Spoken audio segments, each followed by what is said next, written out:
And joining us, House Majority Leader Kevin McCarthy. Nice to see you, sir. Well, thanks for having me.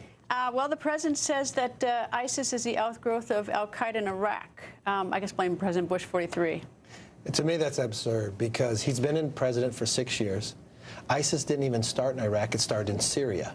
He removed us from Iraq and said, no more problems. And you've seen this growth. Then you saw the president say it was a JV team.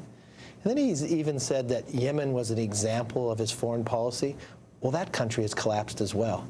He's got to stop blaming other people, and he's got to actually focus. What is our foreign policy? What is the American doctrine today? Because I don't know it. I don't think our enemies know it either. Do you think he's blaming Bush 43 because he actually believes it, or is it just sort of a political statement? I think it's more political. Many times he always looks for the political answer. Look what he did when he asked for the authorization for military force, the AUMF.